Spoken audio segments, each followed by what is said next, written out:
ba ñu jox leen li nga mu leen jox waaye fekk na nag maam Alpha yi ma yoroo Cheikh Umar Fouti leeral na ko ki war nekk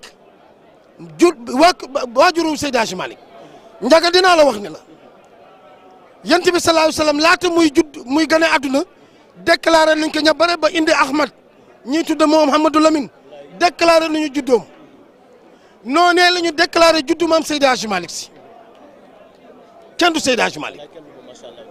si xaar ma ñëw xaar ñu jox la sa micro bële bu ko defee ma ñëwaat ci yow incha allahu taala parce que bëgg naa tamit sunu mbokk yi nga xam ni ku mel ni sëñ Omar Sylla ñu ngi koy nuyu baax di ko ziar sëñ Omar Sylla di bokk ci waa kër Cheikh Ahmadou Bamba Khadim Rasoul bëgg naa tamit incha allah relation maam Cheikhul Khadim ak maam Cheikh El Hadj Malick seen diggante ndax ñu bëri ñu jàpp ne xëy na dañoo xaritoo nii rek. wala bokk ci maam Maaram lañu bokkee loolu tamit bëgg naa nga ñu ci may ma nuyu bu baax a baax nag sunu mbokk mi nga xam ni mi ngi ñuy sànni message mi ngi ñuy seetaan nee na ma nuyu ma sama grand père di sëñ Cheikh Fall moom la bindul turam waaye daal en tout cas nee na ma mi ngi dëkk foofu ca Kër Ndiaye Lo Aïda Diop Ndiaye. sama doom la Aïda Diop Ndiaye. ma nga foofu ca Kër Ndiaye Lo moo mooy baayam. ah.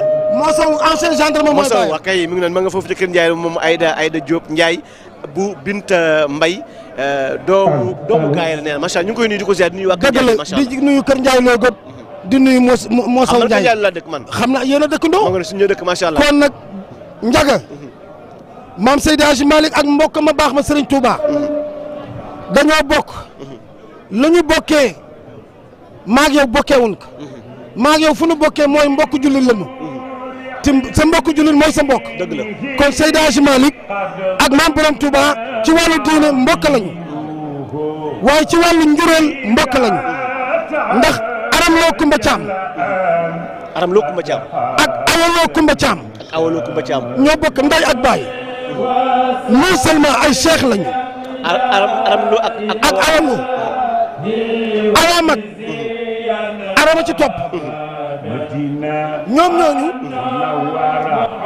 njaay loo seen mbagay mooy seen baay Kumba Caam moomu ak Takku Caam ñoo bokk ndey ak baay Mbañ Penda Malick bu Alcaaka Caam moo leen jur aram loo Kumba Caam moo caat loo Daramaan Wele waaye laata Daramaan Wele aram loo Kumba Caam dañ ko jox tafsir ma Samba Ñang bu aafe dañ ko jox tafsir ma Samba Ñang bu aafe mu am ci yàgg ñang aram loo manam ñang aram loo Babacar ñang aram loo awa ñang aram loo tafsir ma Samba nelaw ñu jël maam aram loo Kumba Caam dénk ko Sandewele maam Sandewele moo garanti woon waalo ba waalo naar yi nanguwuñ ko Fuuta nanguwu ko Kajoor nanguwu ko Sandewele moomu ñu dénk ko aram loo Kumba Caam mu caatloo ci ki nga xam ne mooy Daramaan Wele wax naa la Daramaan Abdourahman la tudd waalo day dagg tur au lieu que mu ne Abdourahman mu ne Daramaan Wele moomu nag la ñu dénk Farma Diop mu am ci Bakary Farma Diop ak Mayoro Farma Diop Bakary Farma Diop ñu dénk ko Fatoumata Faye waaye gënee siiw ci Mbata Faye mu am ci Fawade Wele la ci taawloo xoolal Seydi Hadji Malick yaayam dafa taawloo jigéen moom mu taawloo jigéen yaayam dafa taawloo jigéen moom tam mu taawloo jigéen maam Fawade Wele Fanta Ñang la taawloo maam Seydi Hadji Malick Fatou Si la taawloo Fanta Ñang Fawade woowu nag moo jur Seydi Hadji Malick kon da ngaa ne aram loo Kumba Caam Daramaan Wele Bakary Wele Fawade Wele Alaaji Malick nga dellu ci fële ni awaloo Kumba Caam ni Njambe Buso ni Mohamed Buso ni Maam Jaara Buso ni Serigne Touba. kon kenn ku ci yéen di sa ñeent dox seen diggante. mu ngoog allahu akbar. Mbusoobe la ñu bokk. Mbusoobe Fuuta la. kon muy mbokkam. waaye maam Serigne Touba fekk si na Ngambu Cule. maam Seydi Hadji Malick. bi muy ñëw ci gileem gu jigéen bu weex ñu naan ka naaga moom la Serigne Touba war. heure yi tege tembe la ñëw. ndeysaan. fekk góor gaa ngi ci xalwa. ndeysaan. waaye jawriñu kër ga Mohamed Sarr daal di kaa leeral ni ko sa mbokk ma ca Touba ñëw na mu bàyyi dagg xalwa ga saafonteeg moom ba lañ ca am déeyante ko ca ngambu cële lu ñu wax kat gas suul fa la ñu gasee suul ndeysaan kon ñoom ñaar yooyu benn lañu sa njaga Seydi Hadji Malick sunu sens la waaye sensu adduna bi la sunu sens la waaye sensu jullit yi la ndax Seydi Hadji Malick radiyallahu taala anhu ñeent gaay la ka amee gaay gii ñeent yu wër peng gaay la ka amee muy ban ak ban fii la ganee adduna ci mboqal ci gox bii di mboqal ci wetu jumaa ja mag ji fii la ñu jël àll wa tekk ci poojam ne ko waxal basin mi mara mu jàng ba am xaaju kaw ba xaaju suuf ba jeex nijaayam delloo ko ci turandoom ne ko barkeelul ci moom ndeysaan fii lañ ko joxee salaatal fatiha pour mu am ko kon nijaayam moo ko dalal ba mu am ñaata at mu ngi am parce que Seydi Hadji Malick l'âge de 10 ans ci la delluwaat Jolof d'accord l'âge de 10 ans ci la dem Jolof ci la dellu Jolof ay mbokk baayam jël si mu daw 7 ans dafa 7 ans lii yëngu woon ba baayam gaañu ca mbir moomu yënguwaat ñu rawale ko ñu delloo si ko kër ndeyam mu ñëw fi l'âge de 17 ans boobu jeexal na alxuraan nijaayam déglu ko mu jàng alxuraan waaye grammaire bi des mu yóbbu ko bokkal ci kër Amane Ndiaye bokk maa bi mu jàng grammaire Seydi Hadji Malick léppam gaayal xam nga Cheikh doguma la waaye moom Seydi Hadji Malick même dem gi mu demoon Jolof sax dem gi mu demoon Jolof war nañ ni yaayam Mame Fawade Wele moo def ay pexe ni xam naa waalo ak ni mu bëggee deretam ni mu bëggee njabootam bu ñu bàyyee noonu ay mbokki baayam ñëw pour ñu jël Seydi Hadji Malick yóbbu ko dana metti waaye moom nañ ko may mu def ay pexe ba Seydi Hadji Malick mën a dem ci ay mbokk baayam mën a xamante ni histoire bi nan la demee. loolu ñu wax noonu wax bi demeewul noonu Seydi Hadji Malick baayam bokkul gaaya jarab bu mu amee ñetti weer li mu doon bind di ko recopier muy téere bi ñuy wax Ihmiraat mu jeex ci la dellu bi ñu ñëwee ba Ferkoro la wala ngay seen mooy Ferkoro alpha yi ma yoroo wele ak Cerno Malick turandoom gongeeku alpha mooy goroom Cerno Malick mooy sëriñam bi ñu demee ba ñaari kilomètre alpha laj ni ko jaam xam na demam waaye xamul dellu seen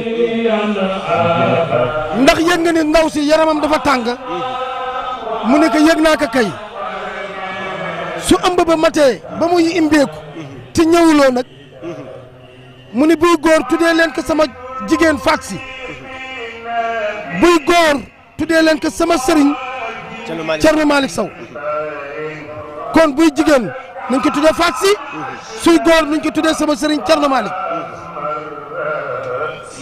ba Seydi Hadji Malick juddoo ñu def loolu mu màgg fi nee naa la ba toll ci fukki at waa Jolof yëg ni seen rakk am na fi doom ci doom ji toll na ci fukki at ñu wax ni duñ kaa jël ak doole maam Alpha yi ma yoroon ni leen dëkk bi dafa am jukk ndax waalo lañu boo leen imposé doole ak force doo ko jël waaye seen doom la ndax ko am ndey am na baay da ngeen di toog ci dëkk bi ba miinanteeg ñoom gaay bu miineeg yow rus na la def la ñaaw waaye rus na la gàntal ñu miinante def fi ñetti weer ba miin boo gaay bi ñu imposé ni duñu bëgg a yóbbu suñu doom pour mbokk yi gis ko yomb na mag ñi ci lañ ko bàyyi looloo waral teraanga boobu ñu leen defal ba loolu yëngoo ñu ne nan delloo doomu jàmbur mu tolloog fukki atu juróom-ñaar ci zahir njaga Seydi Hadji Malick léppam alxuraan la. wallaay. surtout ya Rasulullah sallallahu alayhi wa sallam la. parce que loolu tam bëgg naa nga ñëw ci ni mu bokkee ak yonent yàlla Muhammad sallallahu alayhi wa sallam parce que ñu bëri dañuy dégg ñu Seex Alxaaji Malick Chérif la ci giir yonent yàlla Muhammad la bokk loolu tam jël naa leeral. Chérif Raxaani Diin al Xalifa. Chérif Raxaani Diin al Xalifa. moo jur Chérif Ahmed Ibn Raxaani Diin. Chérif Ahmed Ibn Raxaani Diin. moo jur Chérif Madal Ibn Ahmed. Chérif Madal Ibn Ahmed. moo jur Chérif Jaybi Ibn Madal. Chérif Jaybi Ibn Madal. moom la ñu dénk Faatumata Moulay Idriss. mu am ci doom ba jigéen di Lalla Minti Xayri Chérif. ñu dénk ko Abdoulaye Ansar waa Ansaaru Diin lañu. Abdoulaye Ansar moomu. baayam nekkoon na yooyu jamono. imaamu ratibu Medinatul Munawwara. mu jël doom ji Abdoulaye Ansar yóbbu ko Singit pour mu toogal fa njabootu Rasulullah gi ci diggante Maroc ak Mauritanie ñu jël Abdourahmane Faye bu góor gi ma fay ne ko laxasul jàngi maamu Mankeur Faye adjoint maire mu laxasu jàngi bi mu jàngee maam Fatoumata Lamsar kat suba yëngu yàlla wan ko ne que kii mooy sa borom kër danaa si am doom ba jigéen benn la doom jooju dana jur ay doom Fawade ak Alpha waaye ka jigéen ka dana jur doom ju siiw ku texal adduna dooleel l'islam dooleel tarix Cheikh na Seydi Hadji Malick léppam protocole la. Abdourahmane Faye takk Fatoumata Lamsar bi mu takkee Fatoumata Lamsar mu am ci nag Fatoumata Faye waaye turu yàlla dal la ñu koy wooyee Mbote Faye Mbote Faye ñu dénk ko Bakary Wele Farma Diop mu taawloo ci jigéen Fawade Wele teg ci nag Alpha yi ma yoroo Wele waaye am na ko dox ci diggante bi. ci diggante maam Alpha ak maam Fawade. waaw ndax Fawade Wele moo magee maam Alpha yi ma yoroo juróom-ñeenti at. juróom-ñeenti at Amadou Wele dox ci diggante bi. maam Fawade Wele mooy magu maam Alpha yi ma yoroo Wele. Bakary Wele maam Alpha Wele. Alpha yi ma yoroo Wele luñ ko tuddee. est-ce que. rakku baayam. kon lan moo war a Alpha yi ma ji. Cheikh Oumar Foutiyou moo ko wax Alfahim aji borom dëgg-dëgg gi. Allahu akbar. ma yoroo Wele. Allahu akbar. kooku mooy sëriñu Seydi Hadji Malick. ndeysaan.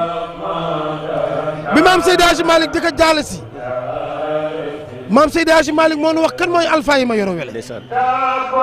ndax moo def martyr ci moom. xamal na ne kii mooy sama wéeruwaay kii mooy sama sëriñ. ndeysaan. kii mooy sama nijaay. ndeysaan. mooy sama wéeruwaay bépp jamono. ndeysaan. ndeysaan.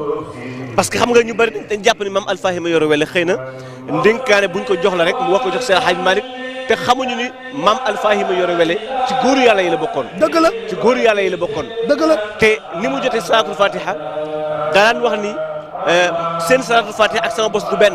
ndax man paaka bopp laa ko jëndee. maa wax loolu. loolu nag loolu danaa leeral ñi saan télévision bi. waaw nga xam ne nag kon maam Alpha yi ma yoroo maam Fawade Wele mooy magam maam Fawade wax naa la fu mu jaar kon Alpha yi ma yoroo Wele radiyallahu taala anu góoru yàlla la am na benn jixaat Cheikh Oumar Foutiyou ni jixaat gi day ku ci jënd àdduna urul ay na aljana yaa ngi laa xaar. ndeysaan. sa kër nga nee ma gis sa barzaq ndeysaan. ca aljana Alpha daj la nekk pour doon ko. pour bu doon moom. ndeysaan. Cheikh Oumar Foutiyou ne ko Alpha du yow. wanaan. wallaay ndeysaan. ndax am na mission boo xam ne ñëwagul ti Seydi Hadji Malick la doon jox. radiyallahu taala anhu. ti yaa war a yeggale mission boobu. kon kooku mooy Alpha yi ma yore góoru yàlla ga boole ci bokk ci ña nga xam ni tabarkalla Cheikh Oumar Foutiyou ñëw na njor na kër yokk mu sa géy ñëw na ci jàkk ji gaaye ñëw na ñeenti yoon yu wéer si gaaye kooku mooy Cheikh Omar Fouti.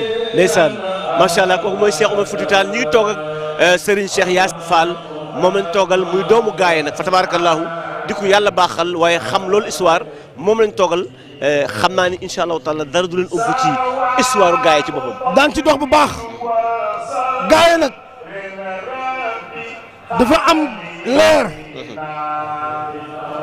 gaaye amul kenn ku ñu dàq maamam dugal ko ci lislaam ñoom ñëpp boo leen doxee déedéet est-ce que gaaye ci awal ñu nga jógee Madinatul Munawwara wàcc Kaajaar diggante Munta ak Faxa ñi sant Géey di suñu sëriñ xam nga ni ngeen yëpp nitu yàlla lañu daal day ñëw fekk si ñoom ñëpp l'islam la ñu woote carat bi nga xamee ni almaami Abdou Khader Kane démocratie de Toronto xeex bi ak émirat de Trarza ñu rey buuru émirat de Trarza mooy Ari al Kawri xeex boobu la Cerno Souleymane Baal ci la daanu almaami Abdou Khader ni leen nag vous êtes minorité ci suufu gànnaar gi da ngeen di jàll wàll wa ci dex ga mëgga suufu waalo dagana sëriñ ba Fuuta maa ko yilif mag ña jàll en 1886 en 1786 ñetti ron la ñu wàcc waaye mani njaga gàmmu gaay gi noog suñu juróom-ñaar fukkeelu at ak juróom-benn noog suñu juróom-ñaar fukkeelu at ak juróom-benn gàmmu gaay gi wax naa la ne la ñi ko jiite woon maam Masaw ñoom maam Abdou Khader Ndikku ñoom maam Ablaye Maguette ñoom sëñ Yankuba ñoom ca Ndar juru si fekk fi Aline May ni la fekk fi mag ña baax ñi ñu kaa doxal ba ñu jël Ibrahima te jiital ko ci gaaye daw joxaat ki nga xam ni mooy Malick Fama Seck bàyyi Moussa Gueye xat Cissé bi mu jeexalee ñu jox monsieur Niang ma Demba jeexal ñu jox Alaaji Jibi Gueye mu nuy jooy ba tey nappeegunu heure bi daaw mu ngi ci kaw tribune bi gàmmu gaay fi mu yegg moo ko bu max gàmmu gaay fi mu yegg moo ko bu max Alaaji Jibi Gueye maam Ayda di doxal tey jii ci ayam la yëpp leer Alaaji Jibi Gueye maam Ayda yal na yàlla yeesal yërmandem nuy dox ba gàmmu gaay ne ràññ mu buux gàmmu gaay waaye nag ñu jëpp jàppale ko ci union bépp jàppale ko ci nuy gërëm nag fii nu toog tant bii mag ñi dañ daan gas di tib waaye nag ku def dara diiru juróom benn at muy meeru dëkk bi Abdou Khader Ndiaye daal di kaa jël juróom-ñetti million ndax juróom-ñetti fan la fiy def bis ba nekk million la alxamis la ñëw ñu gas aljuma tey nu gàmmu suba ñu ziyaar gannaaw suba xaaf gannaaw waati suba looyeen ba àllarba ñu dindi baas bi yóbbu kon kooku jar na ñaanal. jar na ñaanal macha allah taala jar na ñaanal. sa njaga poussière bii ngay naan lii nga toog boo fi jógee su affaire bu changé wul seetaatal sa bopp. alhamdulilahi rabbil alamin kon nag bi ngi noonu yàlla suñu affaire yëpp baax macha allah taala waaye ma bëgg ñu ñëwaat rek ci soxna Fa Wade Wele ci boppam. ni mu fi nekk parce que wax nga léegi ni Cheikh El Hadj Malick leeram gi nekk na fi ñeent fukki at ak juróom-ñett di wër rek jan ndey lay jaar ci moom pour mën a ñëw jamono di ko wër parce que loolu boo ko jàngalee Alaaji Cheikh dana jàngal suñu ndaw ñi jigéen ñi ñu changer seen comportement xam ni am nañu ay royukaay maam Fa Wade Wele nan la nekk woon ci gaaye ci biir gaaye nan la fi nekkoon comme référence.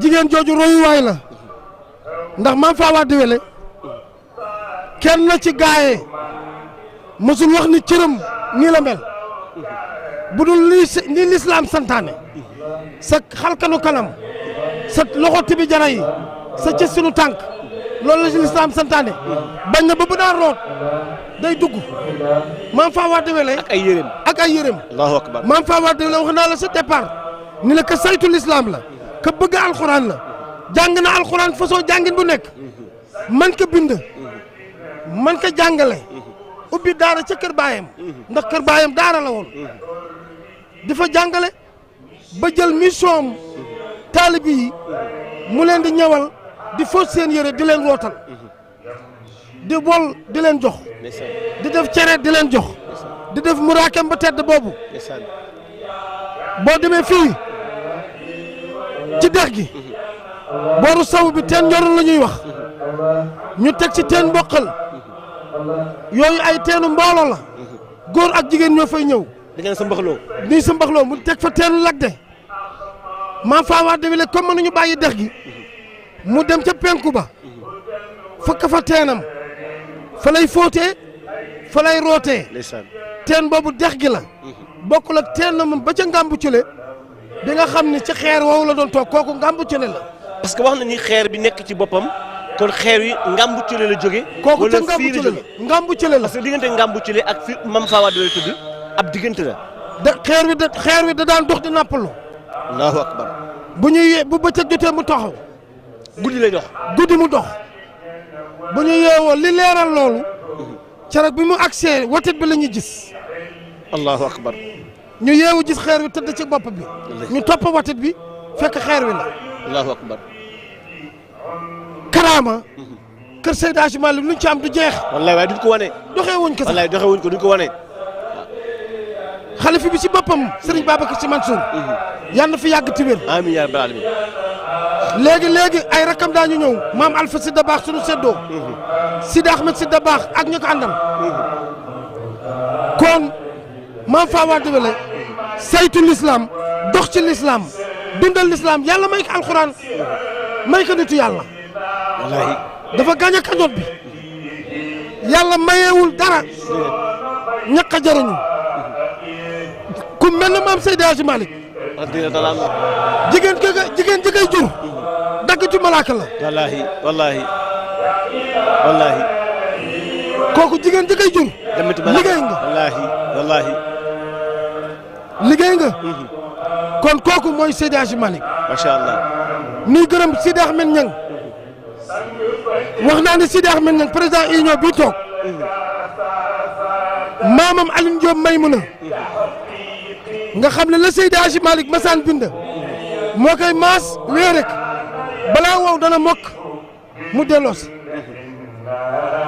moo daan taxawee guddi gàmmu gaaye ak Ablaye Maguette aduna di dox ba waajuram Alioune Diop Niang di gàmmu gi bi mu làqoo lu ñu indi tafsir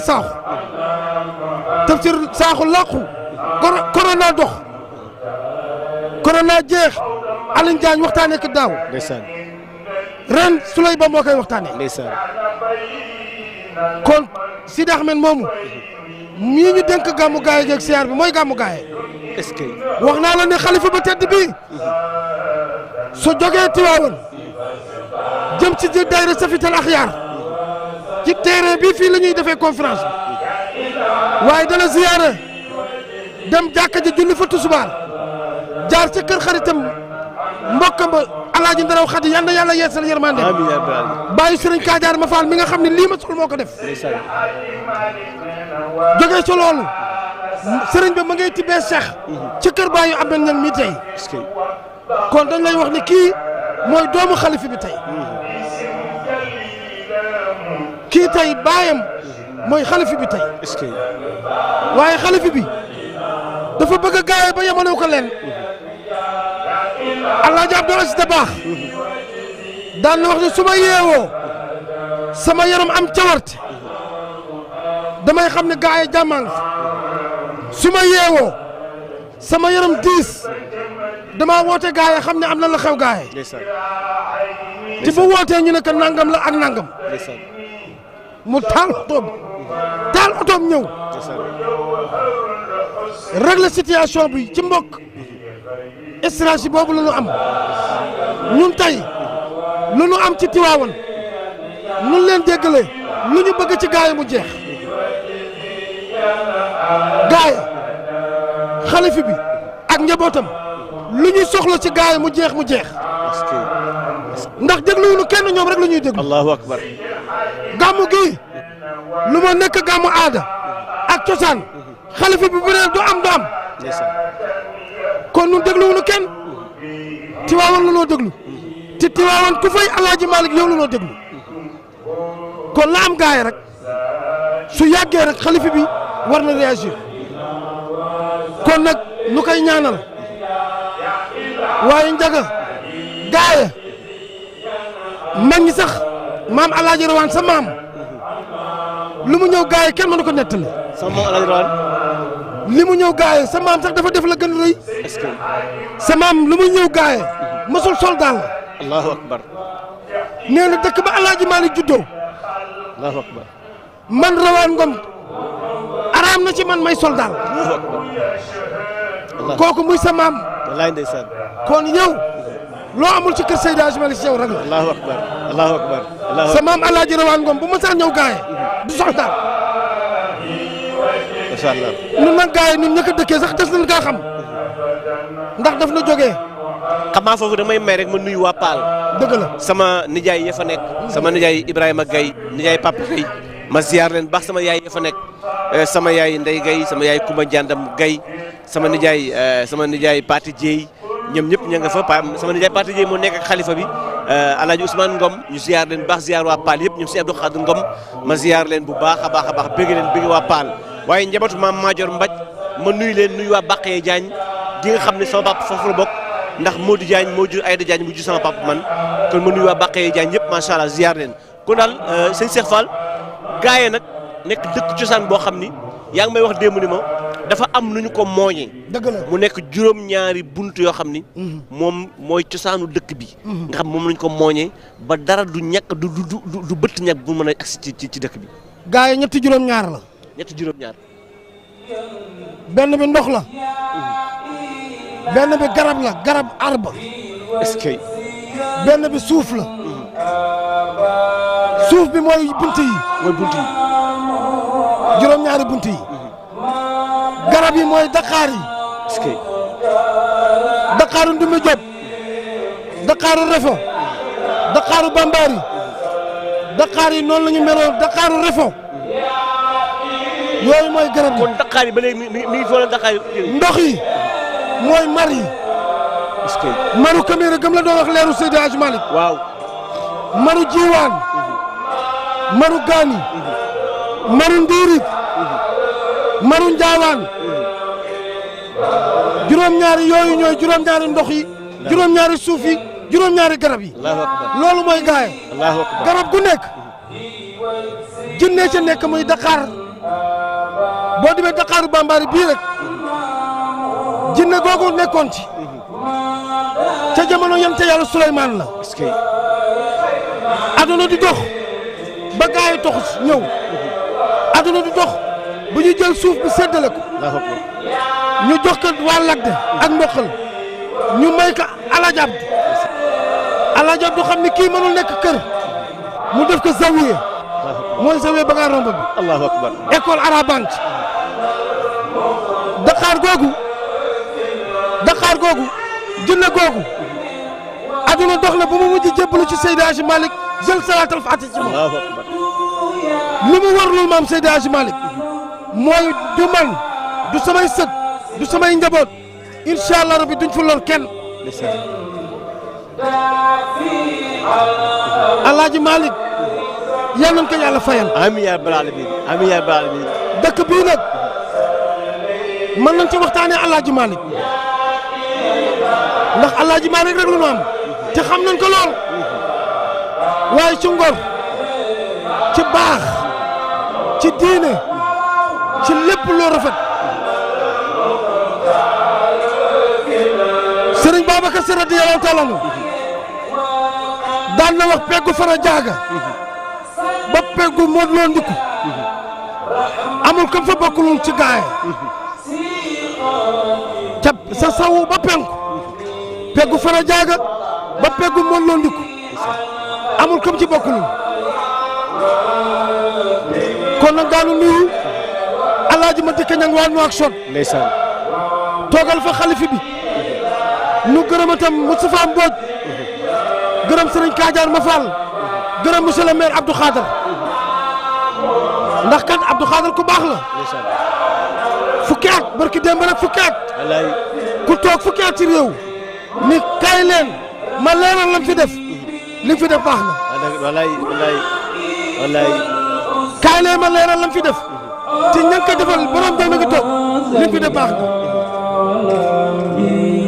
kooku mooy Abdou Khader nu koy nuyu ma faal nag li mu def baax na ma faal li mu def baax na waaye di gërëm Moustapha Mbodj ñoom ak commission collective bi Mourtani yéen ñoo ngeen Mourtani waaye adjoint maire Abdou Aziz Gueye Safiatou Masek Sey Kanaam agsi nañ ci dëkk bi Assane Gaye di doomu gaaye bokk gaani agsi na si dëkk bi macha allah fi ñuy wax ak yow Serigne Kadiar Mamounte ngi nii toog ndeysaan agsi na si dëkk bi ndeysaan kon tey jii ñoom ñëpp képp fa gaaye nekk ci àdduna bi sëñ Ndiaga ñëw nga tey macha allah macha allah am na solo Serigne Cheikh ñu nuyu nag waa gaay yëpp bàyyiwuñ kenn képp kuy doomu gaaya moo xam nga nekk ci réew mi moo xam nga nekk bitim réew ak foo mën a nekk ñu ngi lay nuyu ñu ngi lay ziar di la ndokkeel ci journée bu am solo bile waaye wax rek ne nag doomu gaaya dara waru ko lu dul mbaax doomu gaaya baax rek moo ko war ndax Cheikh El Hadj Malick Sy radiyallahu anhu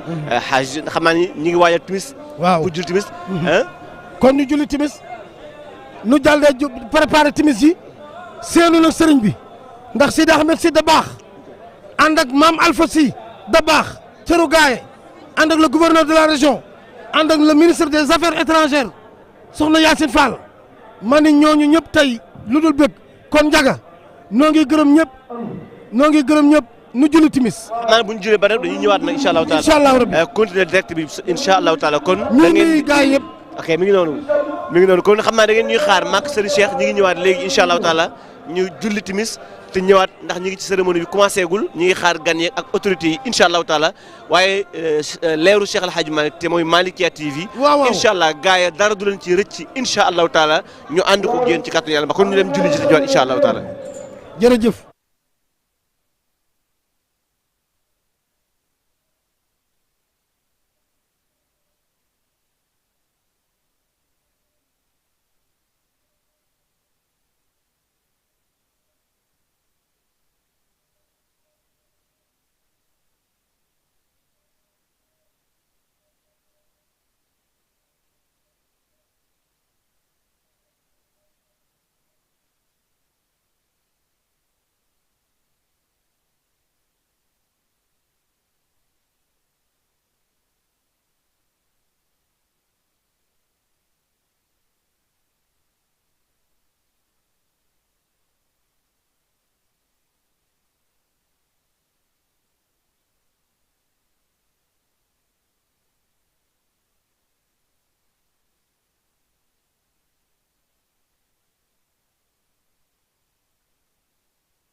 أشهد أن لا إله إلا الله أشهد أن محمد رسول الله أشهد أن محمد رسول الله أشهد أن لا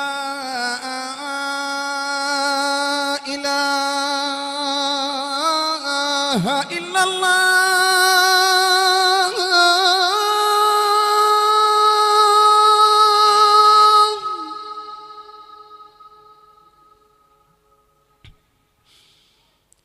أشهد أن لا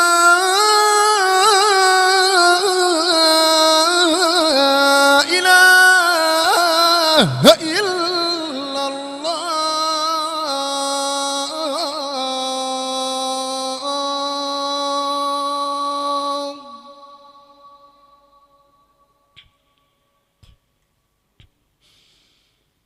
أشهد أن محمد رسول الله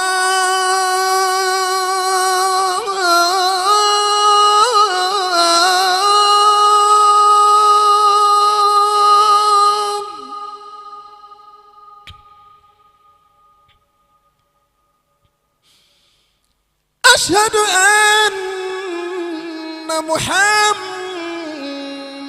رسول الله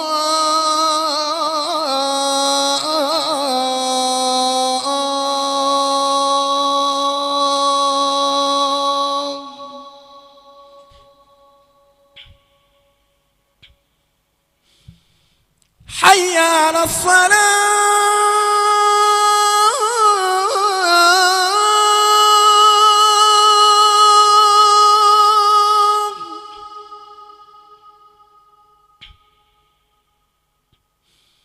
حي على الصلاة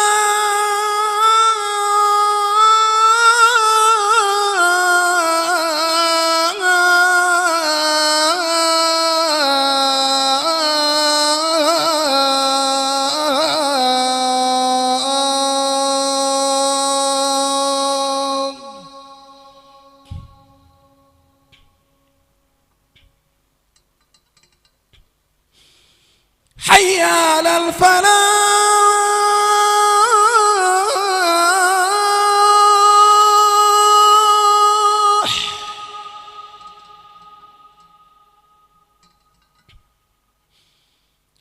حي على الفلاح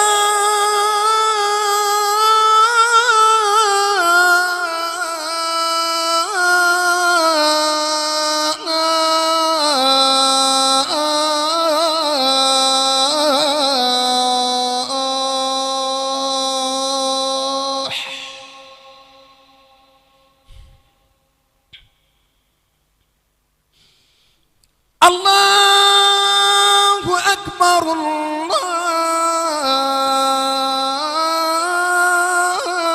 الله أكبر لا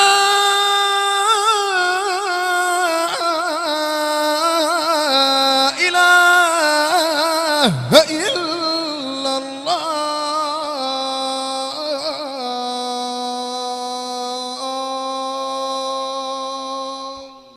أعوذ بالله من الشيطان الرجيم. بسم الله الرحمن الرحيم. وإذا تتلى عليهم آياتنا بينات قالوا ما هذا إلا رجل يريد أن يصدكم قالوا ما هذا إلا رجل يريد أن يصدكم عما كان يعبد آباؤكم وقالوا ما هذا إلا إفك مفترى وما سمعنا بهذا في آبائنا الأولين وقالوا ما هذا إلا إفك مفترى وقال الذين كفروا للحق لما جاءهم إن هذا إلا سحر مبين وما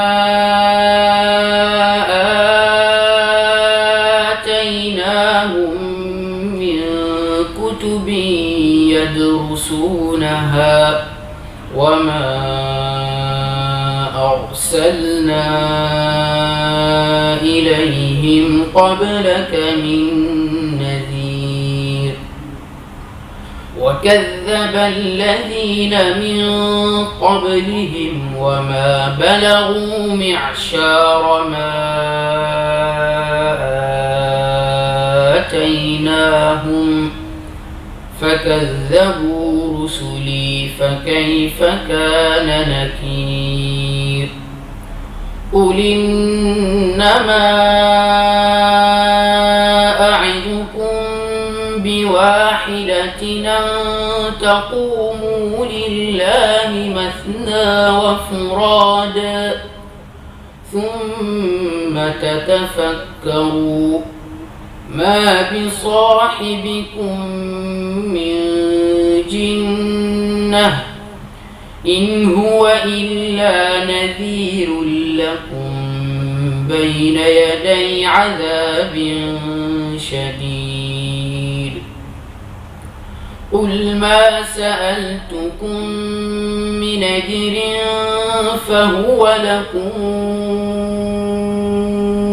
إن أجري إلا على الله وهو على كل شيء شهيد قل إن ربي يقذف بالحق علام الغيوب قل جاء الحق وما يبدئ الباطل وما يعيد قل إن ضللت فإنما أضل على نفسي وإن اهتديت فبما يوحي إلي ربي إنه سميع قريب ولو ترى إذ فزعوا فلا فوت وأخذوا من مكان قريب وقالوا آمنا به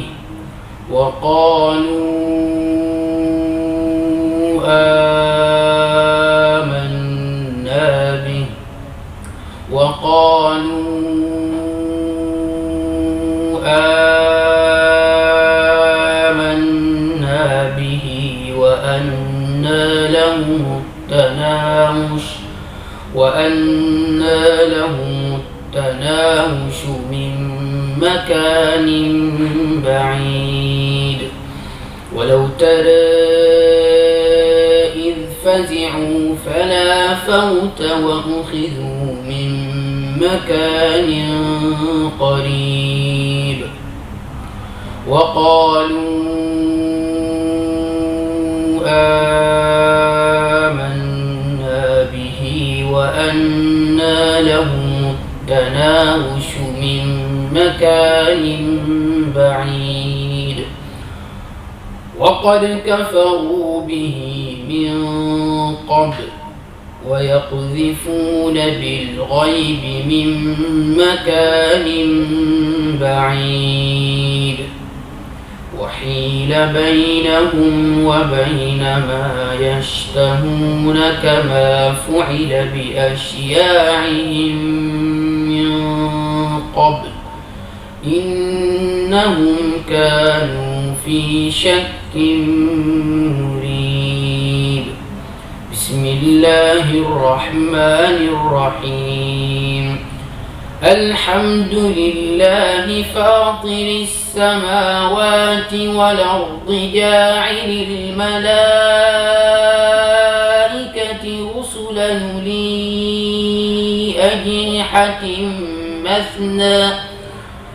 أولي أجنحة مثنى وثلاث ورباع يزيد في الخلق ما يشاء إن إن الله على كل شيء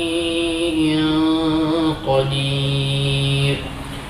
ما يفتح الله للناس من رحمة فلا ممسك لها وما يمسك فلا مرسل له من بعده وهو العزيز الحكيم. يا أيها الناس اذكروا نعمة الله عليكم هل من خالق غير الله يرزقكم من السماء والأرض لا إله إلا هو فأنى توفكون. وإن يكذبوك فقد كذبت رسل من قبلك وإلى الله ترجع الأمور. يا أيها الناس إن وعد الله حق فلا تغرنكم الحياة الدنيا ولا يغرنكم بالله الغرور. إن الشيطان لكم عدو فاتخذوه عدوا إنما يدعو حزبه ليكونوا من أصحاب السعير. الذين كفروا لهم عذاب شديد والذين آمنوا وعملوا الصالحات لهم مغفرة وأجر كبير. أفمن زين له سوء عمله فرآه حسنا فإن الله يضل من يشاء ويهدي من يشاء فلا تذهب نفسك عليهم حسرات إن الله عليم بما يصنعون. والله الذي أرسل الرياح فتثير سحابا فسقناه إلى بلد ميت فأحيينا به الأرض بعد موتها كذلك النشور. صدق الله العظيم. أعوذ بالله من الشيطان الرجيم. بسم الله الرحمن الرحيم.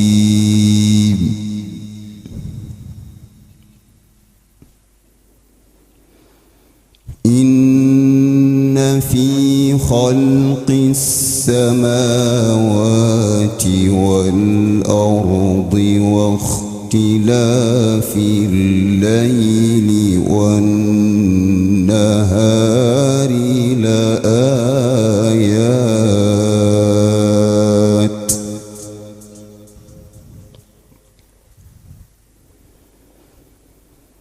لآيات لأولي الألباب.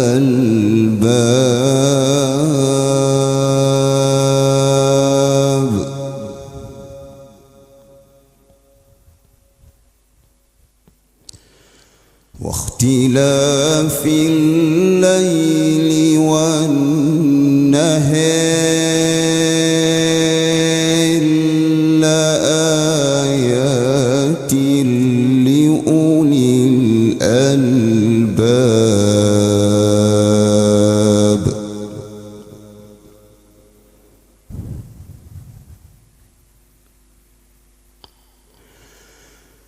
الذين يذكرون الله قياما وقعودا وعلى جنوبهم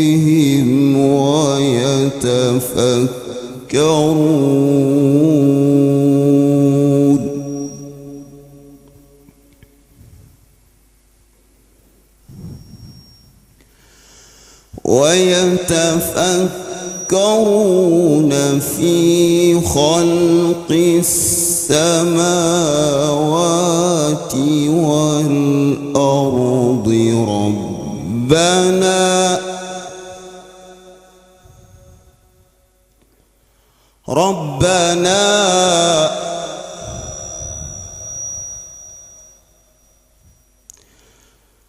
ربنا ما خلقت هذا باطلا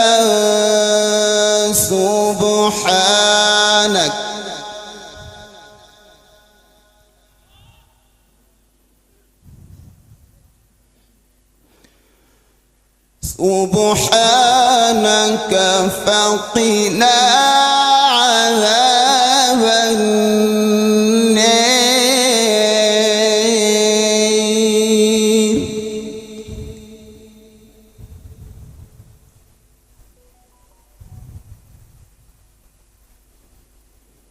ربنا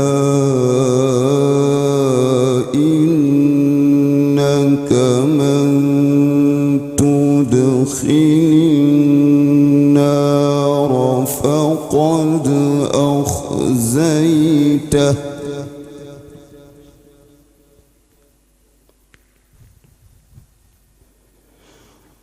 فقد أخزيته وما للظالمين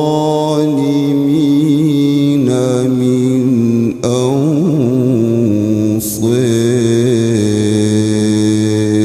أنصير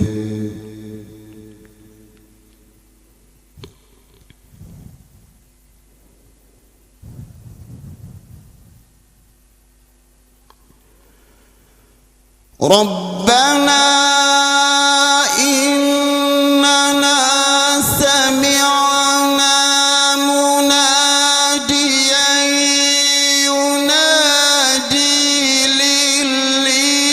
للإيمان أن آمنوا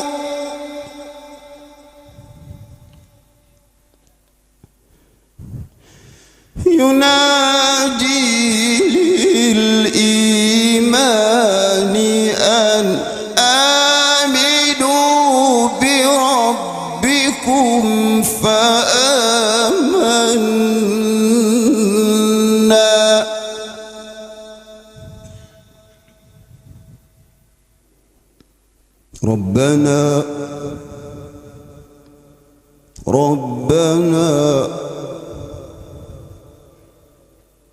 ربنا فاغفر لنا ذنوبنا وكفر عنا سيئاتنا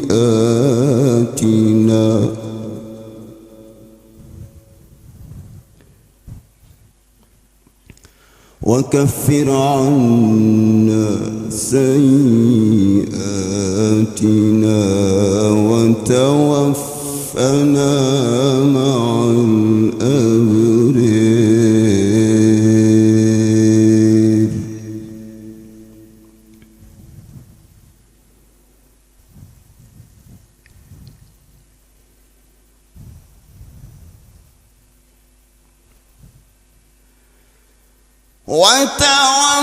وتوفنا مع الأبرار ربنا وآتنا ما وعدتنا على رسلك ولا تخزنا يوم القيامة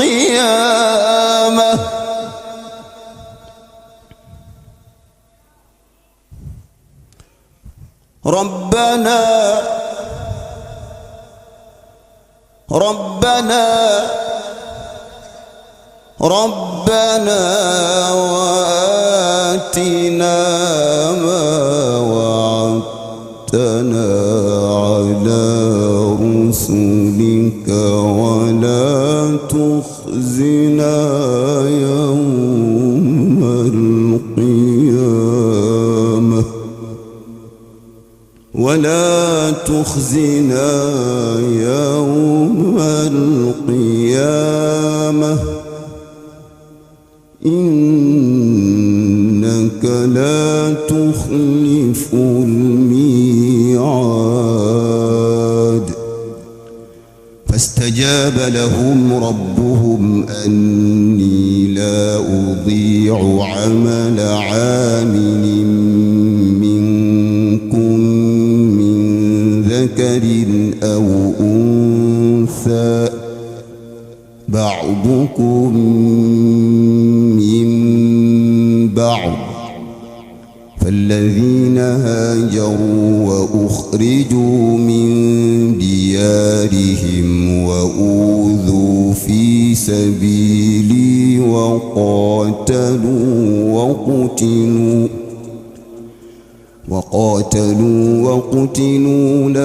لأكفرن عنهم سيئاتهم ولأدخلنهم جنات تجري من تحتها الأنهار ثوابا من عند الله والله عنده حسن الثواب صدق الله العظيم.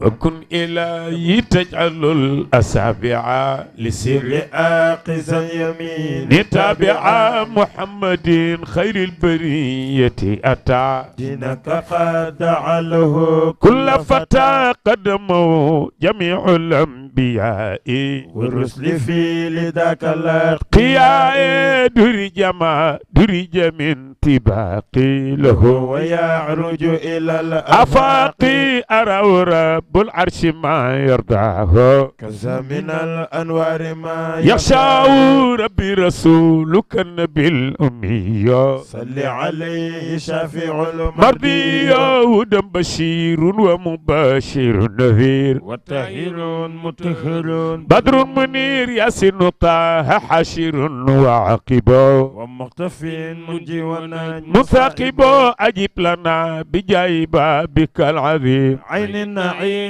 والصراط المستقيم لطيف يا محسي فآت من غردا لنا كذا المراد عيس عرض على المقف سيدي صلاتي صلي عليه الموسع هباتي ظمأن مع يوسلي يا رب الفلا فنجي مولاي من شر القلق يدعوك من يرتب الحروف من صلاة فاتح دعاء قمين معتمدا بعونك الكريم وتم قصده بذل منظومي صل على سيدي ذي المعراج سلم على ذي الشرع والمنهاج وآله وصحبه المنتخبين الراكعين الساجدين المنقدين أعوذ بالله من الشيطان الرجيم بسم الله الرحمن الرحيم الحمد لله رب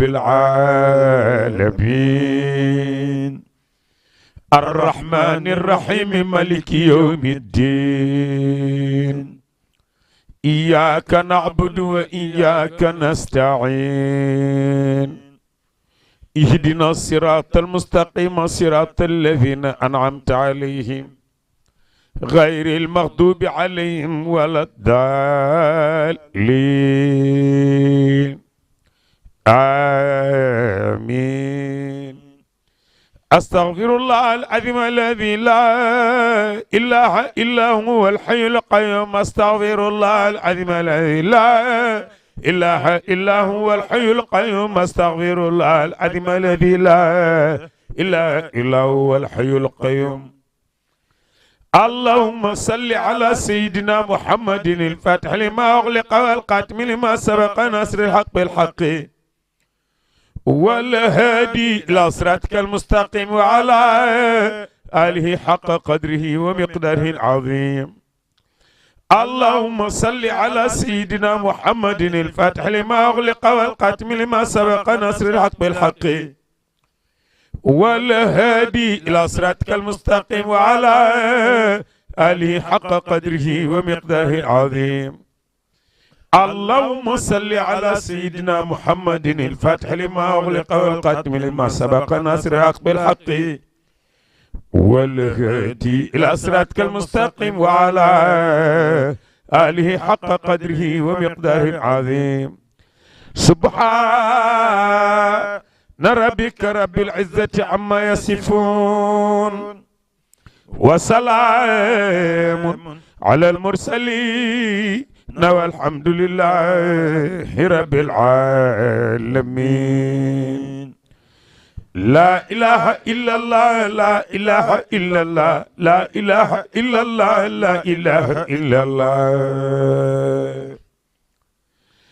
لا إله إلا الله لا إله إلا الله لا إله إلا الله لا إله إلا الله لا إله إلا الله لا إله إلا الله لا إله إلا الله لا إله إلا الله. سيدنا محمد رسول الله عليه السلام الله. اللهم صل وسلم على عين الرحمة الربانية والياقوتة المتحققة الحائطة بمركز الفهم والمعاني والنور الأكوان المتكونة الآدمي صاحب الحق رباني البرق الأسطع بمدن الأرباح المالات لكل متعرض من البحور والأواني ونورك اللامع الذي ملأت به كونك الحائط بأمكنة المكان. اللهم صل وسلم على عين الحق التي تتجلى منها عروش الحقائق.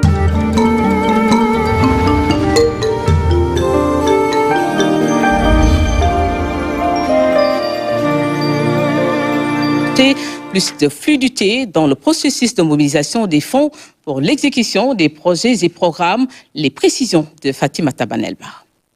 Pour une meilleure performance des projets de développement, il est important pour les acteurs de maîtriser les règles et procédures de décaissement. C'est tout le sens de cet atelier de formation sur la revue des décaissements au Sénégal. Il est destiné au personnel des agences d'exécution des projets financés par la Banque africaine de développement.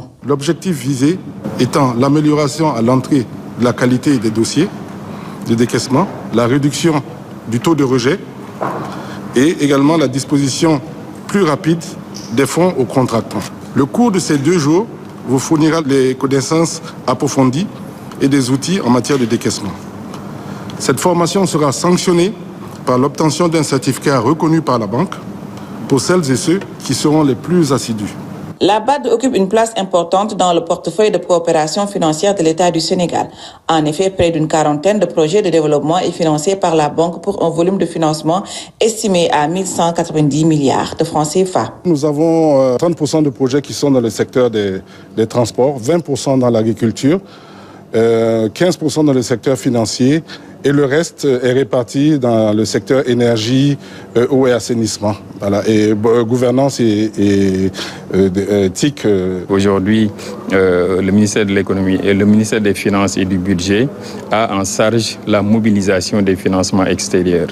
Même si, donc, en termes de négociation de financement et de signature, c'est le ministère de l'économie, du plan et de la coopération qui a ça en charge.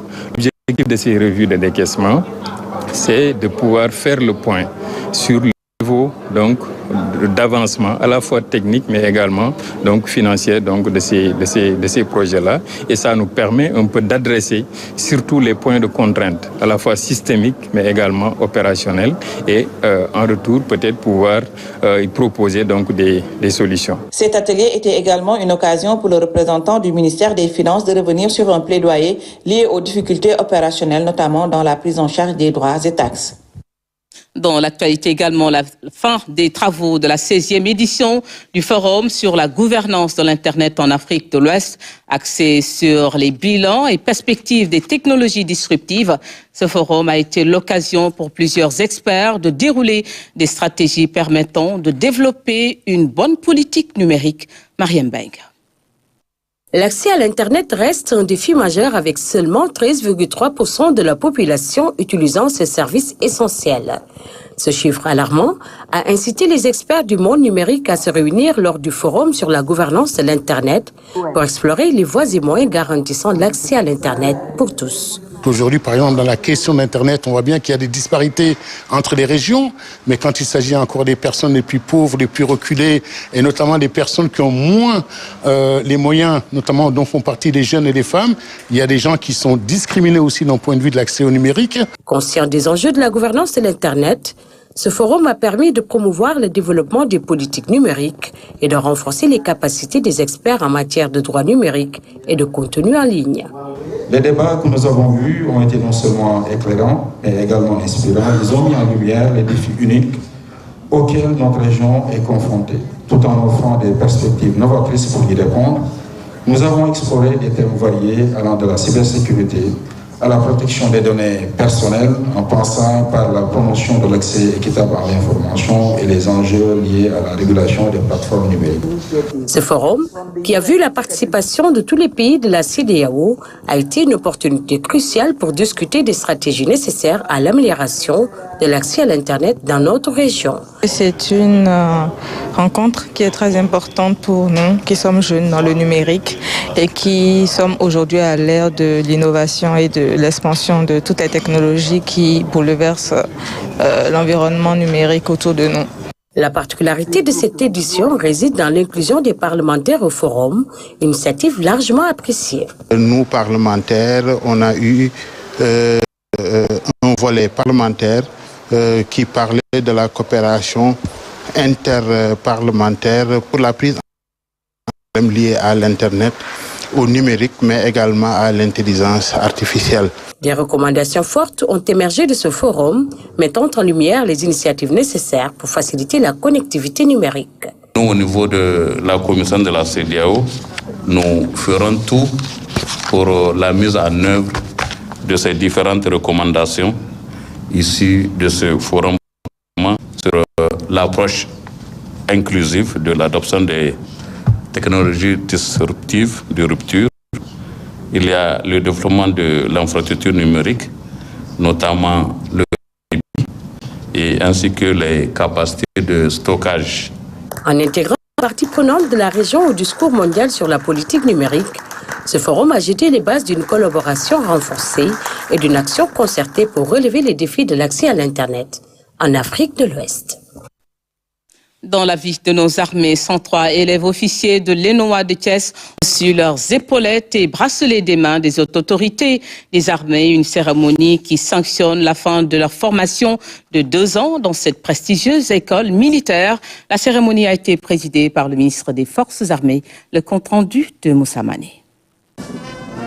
C'est l'aboutissement de 2 années de formation, d'abord militaire, ensuite académique pour ces 103 élèves officiers, dont 88 Sénégalais et 15 ressortissants de pays frères et amis. Une formation sanctionnée par la remise des épaulettes des mains des hautes autorités militaires. Engagez-vous pleinement dans votre mission de défense nationale avec discipline, rigueur et humilité. Soyez toujours guidés par les valeurs cardinales inculquées à l'ENOA. Respectez les règles d'engagement et les droits de l'homme dans l'exécution de vos missions. Et comportez-vous avec respect et dignité envers les populations. Cette 42e promotion a comme parrain feu colonel Elhadji Mamadou Touré. Officier émérite, il a servi dans l'armée de l'air. Pilote respecté, il était passionné par les vols et les formations. Le 14 mars 2018, Le colonel Touré perd la vie lors d'un tragique accident d'hélicoptère ML-17 au large de Missira au Sénégal, de retour d'une mission.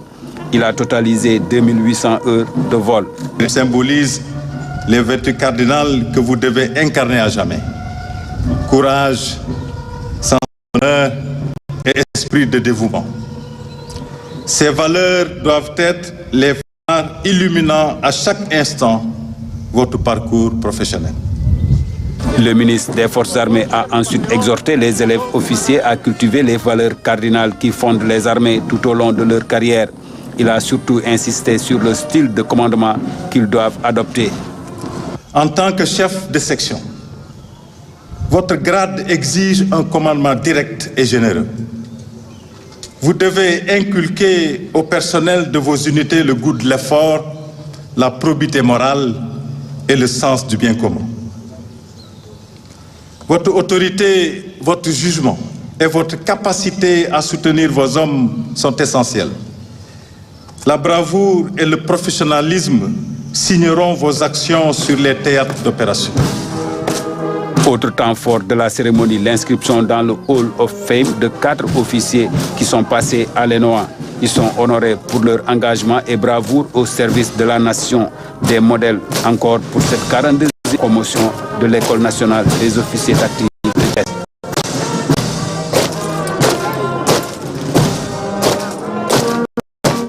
Les Rwandais sont appelés aux urnes le lundi 15 juillet pour élire leur président, mais les électeurs qui sont hors du pays vont voter par anticipation demain dimanche à l'ambassade du Rwanda à Dakar. Tout est fin prêt pour accueillir les quelques 350 Rwandais vivant au Sénégal, selon son Excellence Jean-Pierre Karambaga, que nous écoutons au micro de Kaltoum Gueye. Ici, à l'ambassade, on va avoir un bureau de vote, et ça va être dimanche, le 14. Ça fait un jour avant l'élection au niveau national, l'élection va avoir le 15, donc lundi le 15. Ici, tout est prêt à l'ambassade, voilà, tout est prêt, tout le matériel est là. Voilà, les votants se sont fait inscrire en masse, presque tous les Rwandais se sont fait inscrire. On a à peu près 350 Rwandais qui ont la carte d'identité et les autres documents nécessaires pour l'élection. Donc voilà, tout est fin prêt. Et dimanche, on espère qu'en fonction des gens qui se sont fait inscrire, aussi la participation sera aussi à la hauteur donc on espère vraiment une forte participation de la communauté rwandaise. Aurélien Tchouameni, le milieu de terrain de l'équipe de France et du Real Madrid, est à Dakar. L'international français s'engage à travers sa fondation Prosperi dans la construction de centres de santé et d'infrastructures sportives en faveur des communautés défavorisées. Amadou Diallo. C'est au camp Leclerc de Dakar que nous retrouvons Aurélien Tchouameni. Il donne ainsi le coup d'envoi d'un match opposant de jeunes footballeurs de Thiès et de Dakar. Tchouameni se dit amoureux du pays de la Teranga, vainqueur de la Ligue des Champions 2024 et demi-finaliste de l'Euro 2024. Il compte à travers sa fondation Prosperi offrir des opportunités et soutenir les jeunes talents. L'international français souhaite promouvoir des valeurs de responsabilité, de soutien mutuel et de développement personnel.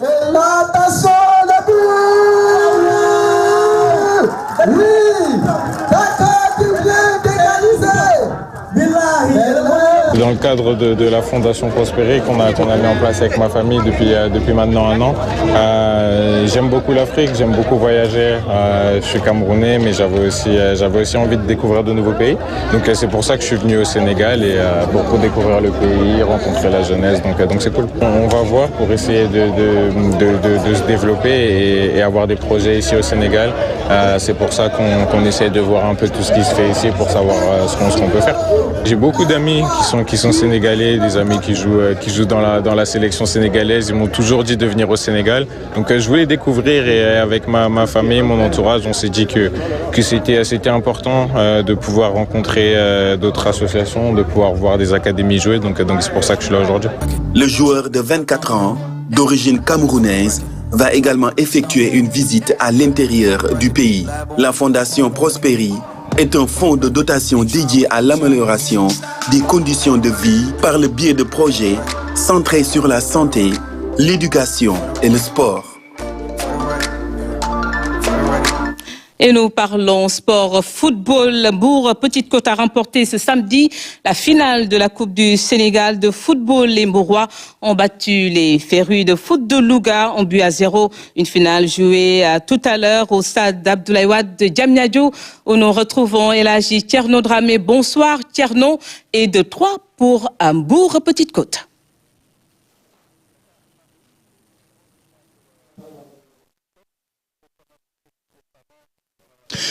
Bonsoir Anne-Marie. Effectivement, 2-3 pour Mbour Petite Côte. Il faut quand même préciser qu'avant, notamment en 2010, Mbour Petite Côte s'appelait Tourekunda. Entre-temps, l'équipe a changé de nom.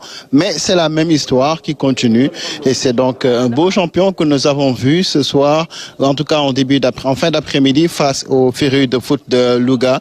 Les Mbourois ont quand même bien tenu ce match-là, même si ils ont marqué dans le temps fort des jeunes Lougatois. Mais pour eux, ce qui était important, et c'est ce qu'a dit l'entraîneur Ibrahima Diarraté tout à l'heure en conférence de presse, ce qui était important, c'était d'aller chercher le trophée, d'aller chercher le sac, et ils l'ont très bien réussi ce soir en battant donc 1 but à 0. Je rappelle, le but a été marqué par Serigne Fall à 15 minutes de la fin du match. Autre réaction, celle de l'entraîneur de Férus de foot.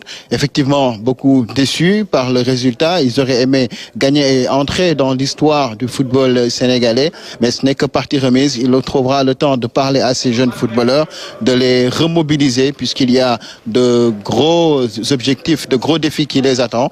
On rappelle que Férus de foot est une académie en réalité qui joue en 5e division sénégalaise, et c'était déjà une très grosse surprise de les voir, ne serait-ce qu'en demi-finale, et sortir des équipes comme le Jaraaf. Mais voilà, ils ont joué une finale, ils ont perdu contre Mbour Petite Côte, mais le meilleur est à venir pour eux. Beaucoup. El Hadji Thierno Dramé, donc en direct du stade d'Abdoulaye Wade de Diamniadio, où Mbour Petite Côte donc est sacrée championne du Sénégal. Revenons donc sur cette information. Je le disais à l'instant, 350 villages de la région de Fatick et du sud du pays bientôt connectés au réseau électrique. C'est dans le cadre de la deuxième phase du projet accès à l'électricité de MCA Sénégal, est lancé donc par le ministre de l'Énergie à Djilor, dans le département de Foundiougne, région de Fatick, à Claire Diop.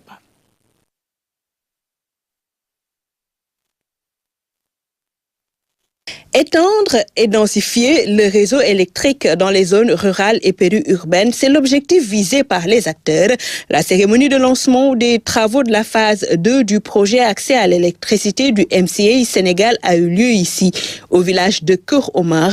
Au-delà de l'électricité que nous amenons dans ces villages qui ont été sélectionnés, le compact du Millennium Challenge Account également va investir de façon assez prononcée également dans la facilitation d'accès des équipements productifs. L'impact va permettre de mener des activités génératrices de revenus pour un développement économique conséquent.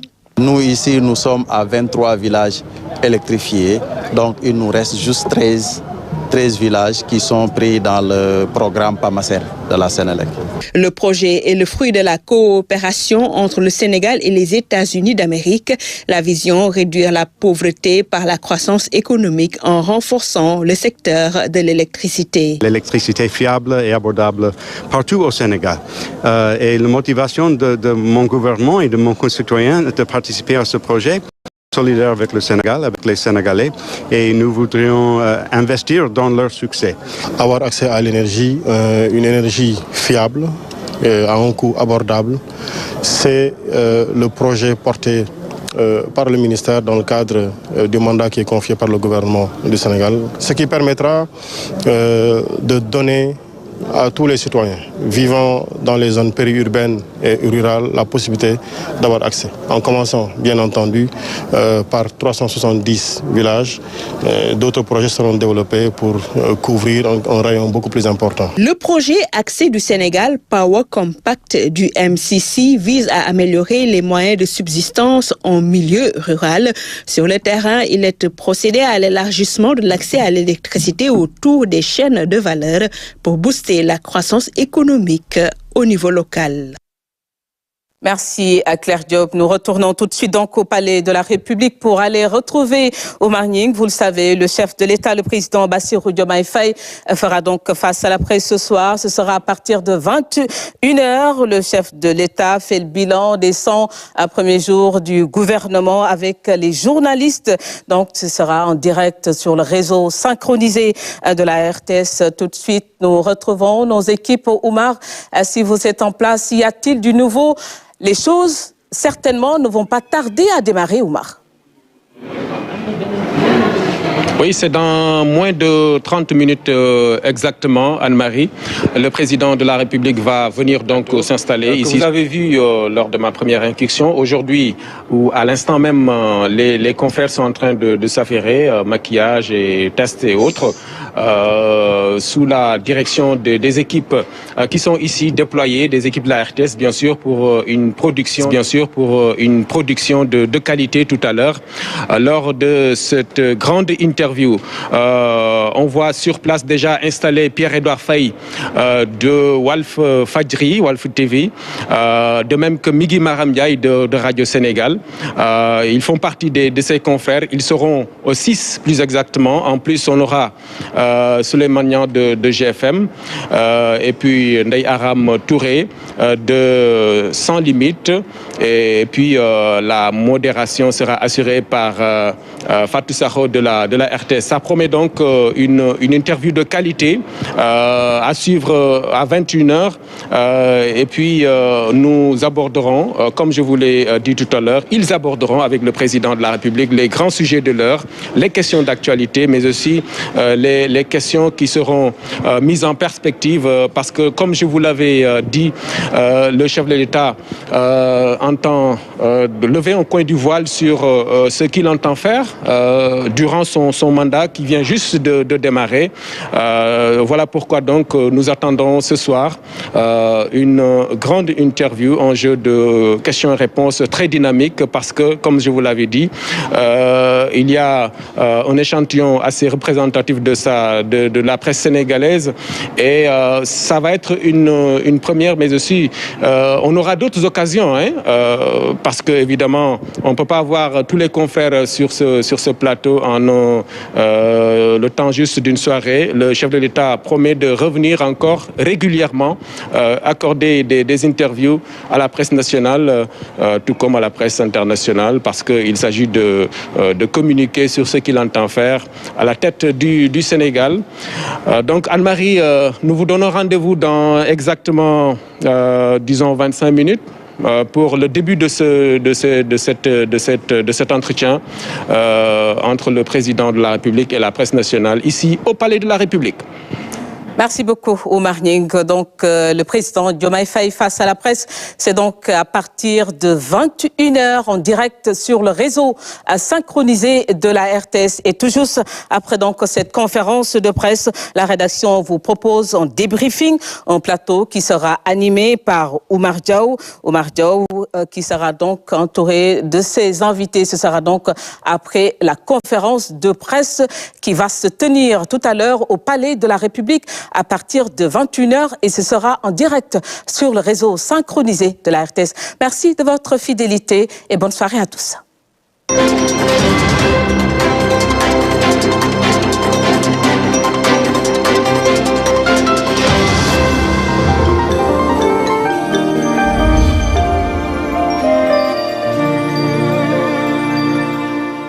C'est un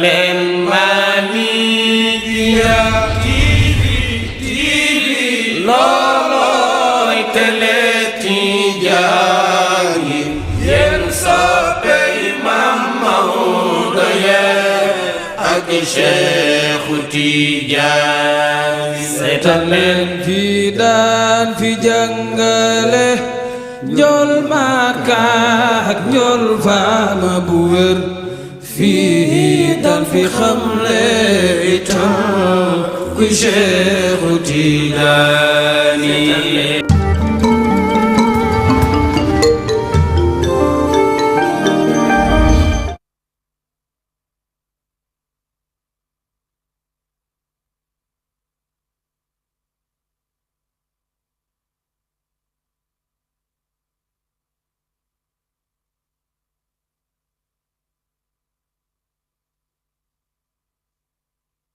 mais animation tagal baat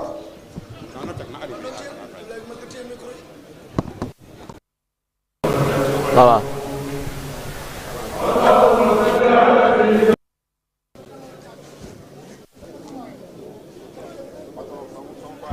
nii laa amee fii ma ne ma sama gan nga nag bëgg sa sama gan nga bëgg ma gaay yi indi rek tegoon ay fa la ñoo ji wala mbay gay bu ma seet wala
waa hélas comme sëriñ bi mu ngi ànd ak gouverneur dañuy jox coordinateur Mamounta Dia mu am jukki gërëmaate yoo xam ni mën na ko joxee léegi coordinateur comme yéen a demoon ci lettre yi ci yéen lay ñëw yéen a nu gën xam ña def ngeen joxe ay gërëmaate ba balaa kilifa gi ñëw sëriñ bi ñëw. waaw mbokk yi ñu ngi nuyu ñëpp waxtaan wi des na tuuti ba sëriñ bi ñëwee ñu tàmbali di gërëm rek ñi nga xam ne ñoo taxaw lii ba mu agsi fii organisateurs yi ak mboolem ñi fi teew ñoom ñëpp ñu ngi leen di gërëm ndax tànt ba toll nii organisation bi yombul kon ñi ñuy njëkk gërëm mooy ñi nga xam ne ñooy waa COSCAS ñi ràngoo organisation Gamou Gaye kon képp koo xam ni doomeenu Gaye nga ak foo mën a jógee mboolem dëkk yi nga xam ne ñoo alar Gaye di ko tàmbalee Gëni Fass Médina ba pare waaye di ñuy waa Njaaréem ñëpp teew nañu loolu lu muy firndeel rek mooy Gamou Gaye ñëpp ko bokk kon ñu ngi gërëm képp koo xam ne doomeenu Gaye nga foo mën nekk nga def ci sa loxo ñu tudd la tudd xel yi daañu la tudd ñëpp ñun ñëpp noo ko bokk kon bënul ñàkk bu sëriñ bi ñëwee am yi ñu wax waaye itam bu doon suñu sagoo woon ñi fi def lu baax ñu dégtal ko seen ay bokk am na fi ay bokk yoo xam ne ku mel na Alioune Niang waa Gaye yëpp war nañ ko xam ndax dafa def lu rëy ci Gamou Gaye def ci loo xam ni ñun ñëpp mbir la moo xam ne mbir mu bees la mbir mu am solo la li mu jël ci charge Gamou gi macha allah kenn xamul lu mu toll li mu njëkk a def mooy suñu digganteeg frontière bi Gaye ak Gani mu wax ni kenn du fay gratuite gisee police yi ni kenn du fi fay dara ñëpp nu ñu dem gratuite ñu nu denn waaye mu jël ay oto def ko disposition ci Gaye ci Gamou gi ñu nu denn waaye mu jël poosam def loo xam ne yëpp kenn mënu ko wax kon Alioune Niang boobu doomaanu Gaye boobu muy doomu Ibnu Niang ñu ngi koy ñaanal yàlla yan na yàlla dolli man-manam ndax taaru Gamou gi bokk na ci ñu ngi gërëm itam sunu yeneen doom yoo xam ni ñoom ñëpp waaw lii de avant première rek waaye di gërëm ñëpp itam di gërëm maanaam yeneen doom gaay yëpp ku mel na monsieur le maire Abdou Khatar Ndiaye dañ ko gërëm bu maam Alpha ñëwee waaye ku jara leeral itam jëfam ndax tant bu mel nii ki mu tiim koo xam ni moo jël responsabilité def lépp war nañ ko gërëm waaye nañ ko ñaanal yenn yàlla yàggal taxawaayam ndax itam loolu gaay yëpp war nañu xam lo waaw kon maanaam ci ba tey maire ma ni comme ñu niñ ko ñaanal yàlla rek ndax li muy def yëpp kenn mënu ko wax waaye niñ ko ñaanal yàlla ma jàpp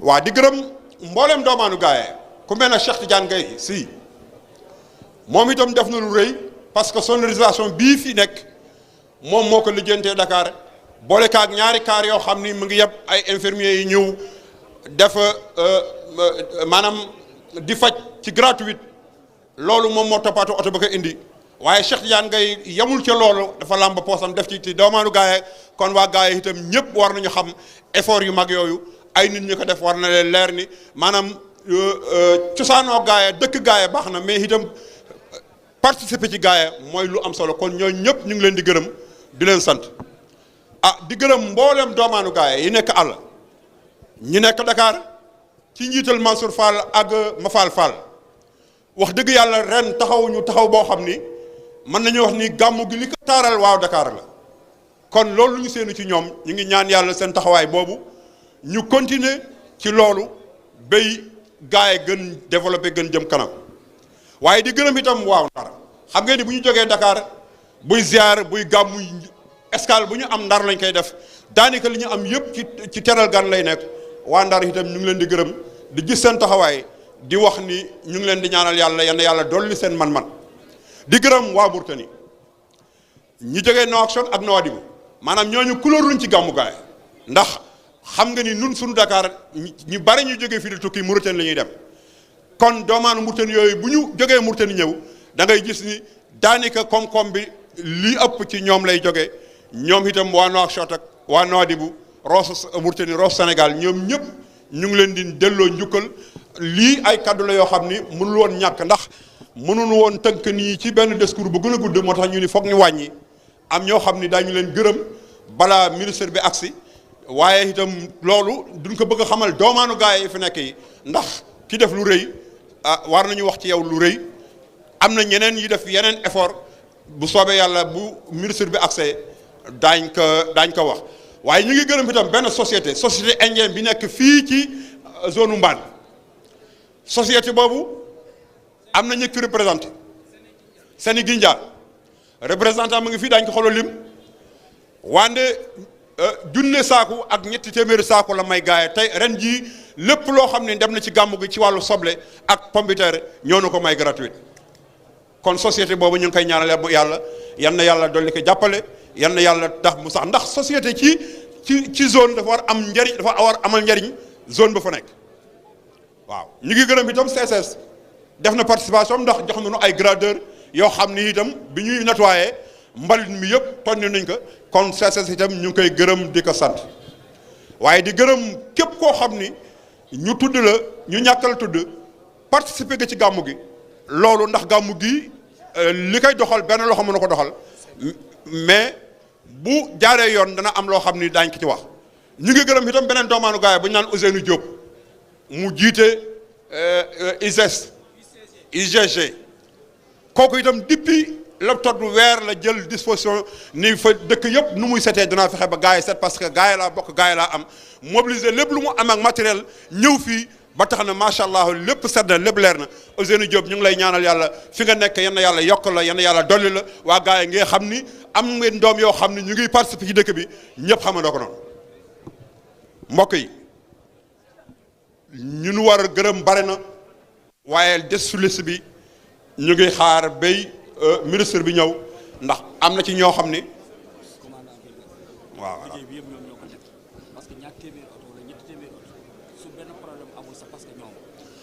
dëgg la waaw bokk na ci sëriñ bi ministre baa ngi fi toog sëriñ bi waaw ministre bi ñëw na waaw d'accord waaw mbokk yi man ni dama wax ni ministre bi waaye dama juub rek ministre baa ngi toog sëriñ bi la ñuy xaar ñu ngi gërëm itam commandant brigade ndax xew-xew bi toll nii bu fekkee ne sécurité nañ ko depuis Ndar teertu bi ñëpp xam nañ ni teertu gàmmu gaay ba spécial la maanaam Sénégal yëpp dañuy gàmmu mais teertu buy regroupé ñaar téeméeri oto ak dara bariwul fu mu am commandant brigade de Dagana moo taxaw ak ñu mur ay renfort am fépp fu mu war taxaw na fa lépp lu mu war def na fa donc ñu ngi koy ñaanal yàlla ba léegi ñu ngi patru da seet dëkk bi commandant ñu ngi koy gërëm di ko sant di ko ñaanal yàlla waa sapeur pompier kenn demul ñu des gannaaw ñoom itam année bu nekk dañuy ñëw dem ci dex gi di garder nit ñi ku war sore koo xam ne xamoo ndox ñu yamale la ñoom itam léegi la ñu wàcc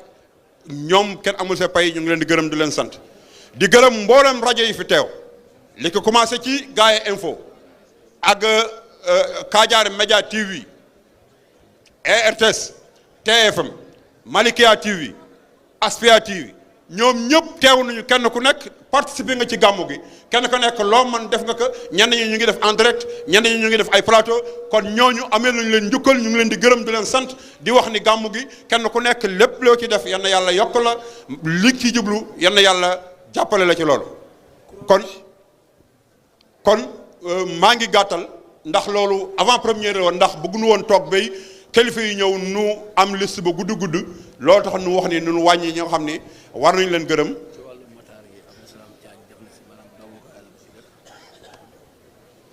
waaw jërëjëf wax nañu ba tey Abdou Salam Diagne maanaam ci armée lay liggéey wàllu motaar yi nga xam ni ñoo escorté ñu jógee Dakar ba Gaye loolu moom moo ko dox moo ko toppaatu Abdou Salam itam ñu ngi koy gërëm di ko ñaanal yàlla di ko ñaanal li mu mën de woon na nga mën la ko ëpp kon loolu mooy wane ni gàmmu gi du ñu fi nekk rek mais ressortissants yëpp ñoo ci jàpp seen loxo bu fekkee ne tey ak sunu nu fii war nañu gërëm ñëpp sant ñëpp ci sunu biir mu des nag autorités yoo xam ni def nañ ci seen loxo loolu dañuy xaar ba sëriñ bi ñëw ñu leeral ko ci kanamam mu xam ni gàmmu gi ñëpp jàpp na ci loolu daal moo doon avant première yi maa ngi jégalu wasalaam.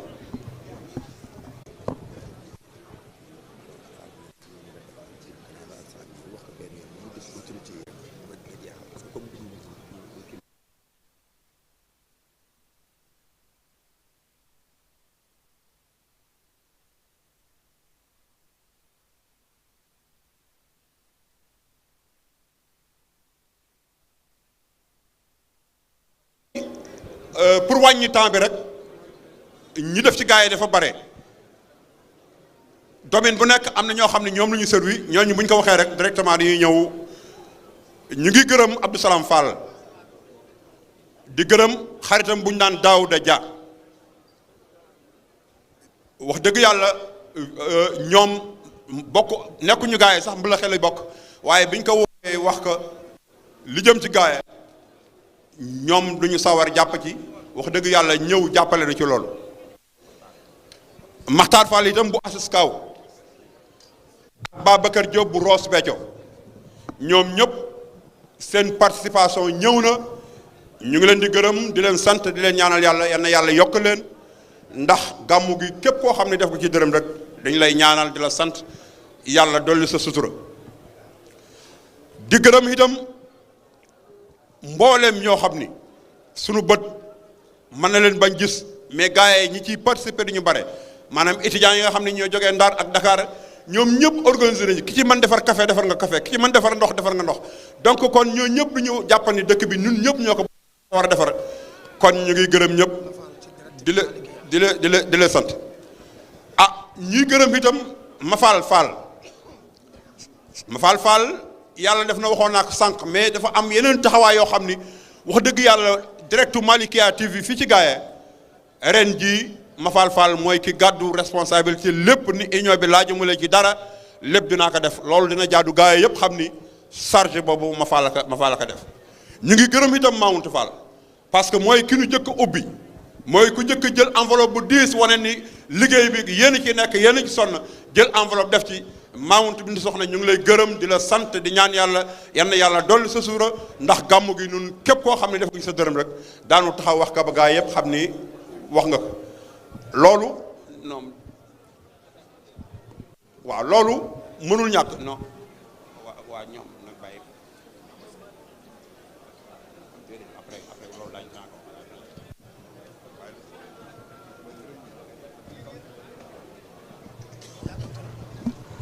am na ma jël air ma ne am na jël air wàññi naa lu war na yëpp télévision lañu yaa ngi xool nag leen wàññi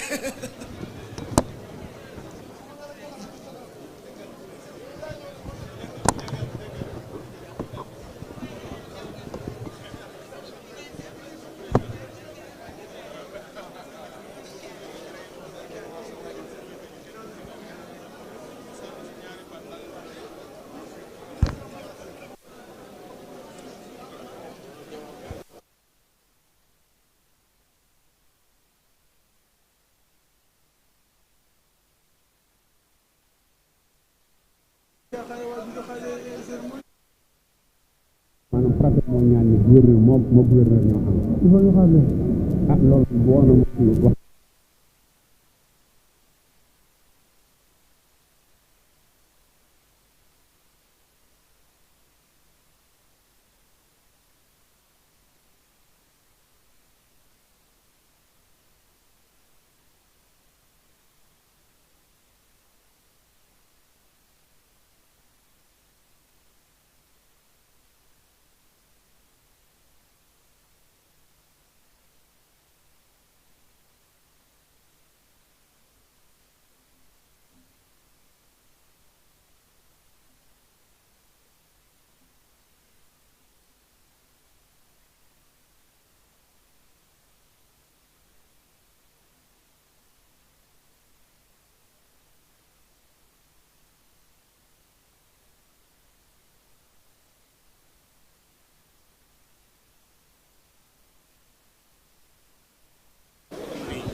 mbokk yi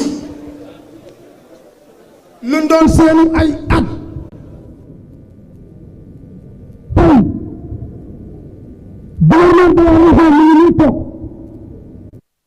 le ministre des affaires étrangères mu ngi nii toog waaye tey cérémonie bi du cérémonie état cérémonie religieuse la dégluwunu kenn ku dul kër Seydi Hadji Malick ñooy sunu kilifa maam Alpha Sy mu ngi ñëw Sidi Ahmed Sy magam bu dabaax mu ngi ñëw kon ñoom bu nu paree naka maire bëggee ak kilifa yi lu ñu wax nu ànd ci ak ñoom nan dal rek gàmmu gàngoog président Sidi Ahmed Niang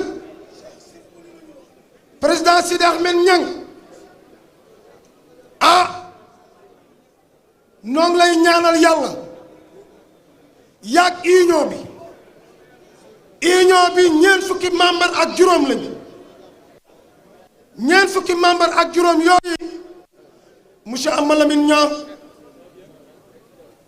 toogal fi parti Pastef ci gaaye mu nga noonu waaye nag di conseil municipal yore commission éducation Sidi Ahmed amul lu dul gaaye amul lu dul kër Seydi Hadji Malick Sy ndax gaaye nag damay faral di wax ni sama dëkkaale nitu bokkal yi ndax ay kàllanu nitu bokkal bu gisee nitu gaaye tàllal loxoom nitu gaaye xaax te di ko tufooli mu ràcc ci kanamu Seydi Hadji Malick gi tax nitu bokkal su gisee nitu gaaye ak aaju ma la jógee Dagana gis nitu gaaye tàllal loxoom nitu gaaye bu tufooli ci kanamam mu raax Alaaji Malick gi tax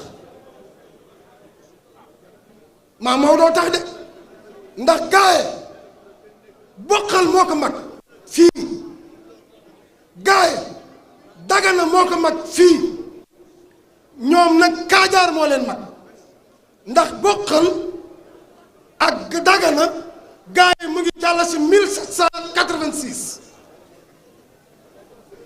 kon fekk fi bokkal fekk fi Dagana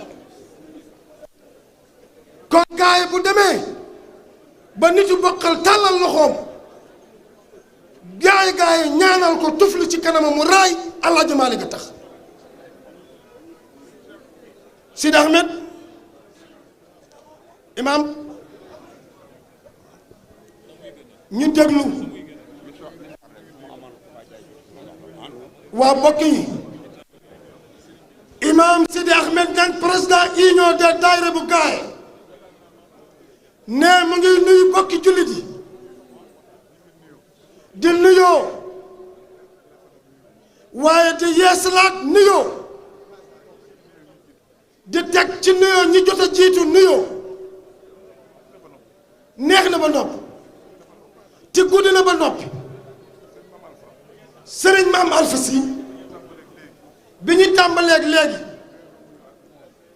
réeroowunoog moom ndax loolu la yàlla dogal muy cëru Tiwaawan ci Gaaye toogal fi ay magam toogal fi xalifa bu tedd bii di sëriñ Babacar Si Mansour waaye toogal fi jullit yépp ba léegi ci bëccëg bi nu mujjee wax ak moom pour bañ lor doomu aadama yi te sore na bëgg na ñëw bëgg na fekkee waaye ca làmminam mu ni bëgguma toog mag nit ñi di ko xaar ngir cérémonie nañu tàmbali ba fam nu fekk bu nu toogee ba julliti